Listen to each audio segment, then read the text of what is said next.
इस बीच महाराष्ट्र से बड़ी खबर निकलकर सामने आ रही है। सीएम फडणवीस का उद्धव को बड़ा ऑफर, इधर आना हो तो विचार कीजिए। फडणवीस ने कहा 2029 तक तो हम विपक्ष में नहीं आएंगे। देवेंद्र फडणवीस का ये बयान सामने आया और उद्धव ठाकरे को बड़ा ऑफर उन्होंने दिया है। उद्धव ठाकरे को ऑफर देते हुए देवेंद्र फडणवीस नजर आए। देवेंद्र फडणवीस ने कहा कि इधर आना है तो आ जाइए, 2029 तक तो हम विपक्ष में नहीं आएंगे। देवेंद्र फडणवीस का ये बड़ा बयान सामने आया है और ये यूं कहे कि एक बड़ा ऑफर उद्धव ठाकरे के लिए भी ये सामने आया है। उद्धव ठाकरे को देवेंद्र फडणवीस ने ये बड़ा ऑफर दिया और देवेंद्र फडणवीस ये कहते नजर आए कि इधर आना है तो आ जाइए, 2029 तक तो हम विपक्ष में नहीं आने वाले हैं। यानी कि 2029 में जो अगले विधानसभा चुनाव होने हैं उस तक का जिक्र उन्होंने किया कि तब तक तो हम विपक्ष में नहीं आने वाले हैं। तो सीएम देवेंद्र फडणवीस का ये बड़ा बयान सामने आया है और एक बड़ा ऑफर उन्होंने उद्धव ठाकरे को दिया। कहा कि इधर आना है तो विचार कीजिए। देवेंद्र फडणवीस ने कहा कि 2029 तक तो हम विपक्ष में नहीं आएंगे। काही या ठिकाणी उरलेला नाही, पण मला असं वाटतं की अंबादासजी कुठे असले तरी त्यांचा मूळ आत्मा हिंदुत्ववादी, ते पळवापळवी करतात म्हणून उद्धवजी आता उद्धवजी 29 पर्यंत तर काही स्कोप नाही, पण ऐका 29 पर्यंत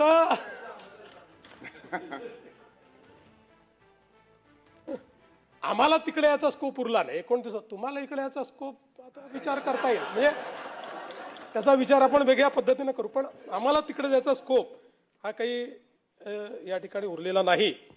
पण मला असं वाटतं की अंबादासजी कुठे असले तरी त्यांचा मूळ आत्मा हिंदुत्ववादी, ते पळवापळवी करतात म्हणून उद्धवजी।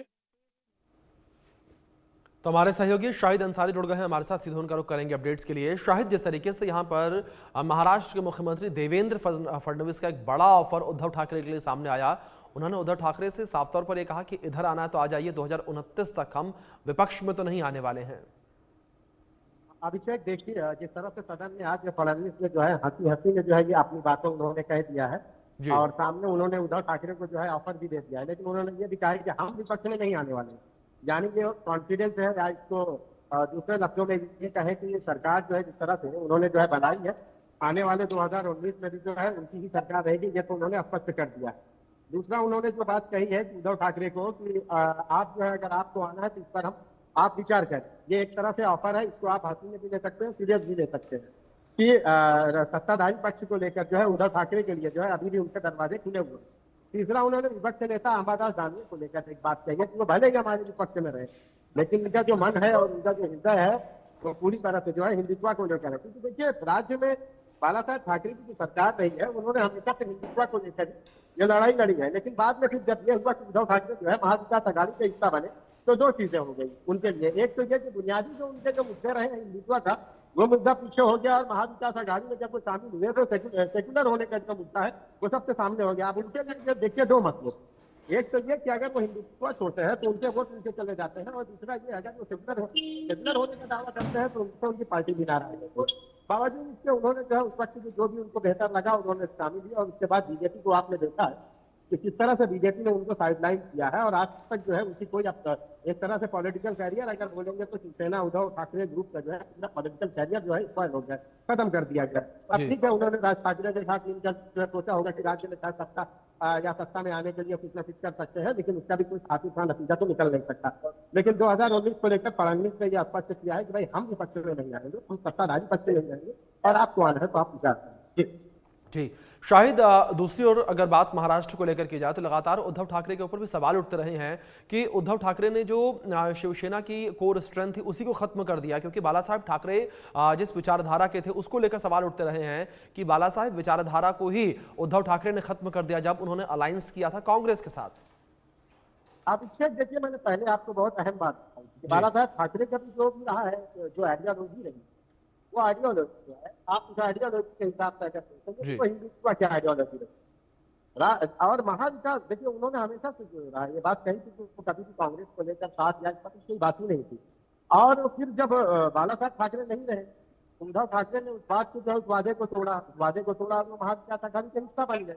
तो यहीं से जो है उद्धव का पतन जो है यहीं से शुरू हो गया, महाविकास आघाड़ी के जब वो हिस्सा बना। दूसरी अहम बात देखिए कि कभी भी बाला साहब ठाकरे का जो भी आइडियोलॉजी रही है, उस आइडियोलॉजी में हमेशा से हर बात में जो है आप कहीं भी देख लीजिए, बाबरी मस्जिद का ले लीजिए या दूसरे इश्यूज को ले लीजिए जो खासकर मुसलमानों से जुड़े रहे, वहां पे उनका जो स्टैंड क्लियर रहा है हिंदुत्व। लेकिन उद्धव ठाकरे का जब ये रहा, उद्धव ठाकरे जब महाविकास आघाड़ी उन्होंने जो है उसमें शामिल हुए, तो महाविकास आघाड़ी में शामिल होने के बाद वो मुद्दे तो साइड में हो गए। और जब वो मुद्दे में साइड में हो गए तो फिर आप देखिए बीजेपी के लिए बहुत क्लियर कट रास्ता था कि उनका पॉलिटिकल कैरियर कैसे खत्म किया जाए, वो बीजेपी ने खत्म भी किया। अब किसी देखिए उनके सामने जो है अभी भी आप तक तो सामने नहीं आएगी, शायद सत्ताधारी पक्ष उनको ऑफर देगी, लेकिन आज जिस तरह से फडणवीस ने उन्होंने हंसते हंसते कह दिया है, तो अब हो सकता है कि संभव है कि 2019 में उनके लिए जो है रास्ते खुले। बिल्कुल, बहुत शुक्रिया शाहिद आपका जुड़ने के लिए और इन तमाम